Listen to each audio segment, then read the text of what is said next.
शिवरायमन सैनिकांनो, मी एक महाराष्ट्र सैनिक. आज मी खूप दिवसानंतर व्हिडिओ बनवतोय, कारण मला टाइम मिळत नव्हता. कंपनीत जातोय. आज मराठी गौरव दिन आहे, यासाठी मी आज व्हिडिओ बनवतोय. महाराष्ट्र सैनिकांनो, आज जागे व्हा, कारण मराठी भाषा गौरव दिन आहे. आजच्या दिवशी तरी मराठीसाठी एक दिवस लढा. कारण मी कंपनीत जातोय, 99% कंपनीत बाहेरचे परप्रांतीय येऊन बसलेत. 99% लोक परप्रांतीय, 1 ते 2% कंपनीत मराठी माणसं आहे. आणि सगळे मराठी माणसांसंग हिंदीमध्ये बोलतायत. ही दुर्दैवी गोष्ट आहे. महाराष्ट्रातला मराठी माणूस झोपलेला आहे, जागा झाला पाहिजे. अशाने मराठी संपुष्टात येईल, यासाठी फक्त राजसाहेब लढत आहेत. यासाठी फक्त राजसाहेब लढत, आणि एकमेव पक्ष आहे फक्त राजसाहेबांचा. तो या मराठी भाषेसाठी लढत आहे.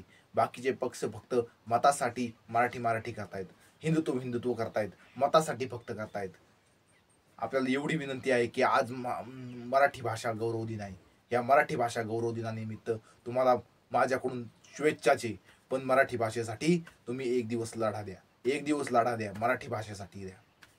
आणि इथून पुढे ठरवा की आपण जे बोलणार ते फक्त मराठीतच बोलणार, इतरांसंग बोलणार ते मराठीतच बोलणार. कारण मराठी भाषा हरवत चालली, महाराष्ट्रातून हरवत चालली. राजसाहेब म्हणतायत मराठी भाषेला मुंबईतून जाण्यासाठी वेळ लागला, पण पुण्यात जाण्यासाठी पुण्यातून नाहीशी होण्यासाठी वेळ लागणार नाही. मुंबईत जी मराठी भाषा टिकून आहे ना, ती फक्त राजसाहेबांमुळे टिकून आहे, हे आपल्याला मानावंच लागेल. राजसाहेब जर नसते ना, तर महाराष्ट्रात मराठी भाषा, मुंबईत मराठी भाषा संपली असती आणि महाराष्ट्रात बी संपत आली असती.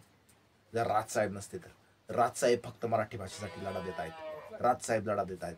धन्यवाद. व्हिडिओ आवडला असेल तर लाईक, शेअर, सबस्क्राईब नक्की करा. आणि इथून पुढे रेग्युलर व्हिडिओ येत राहतील ही विनंती. धन्यवाद.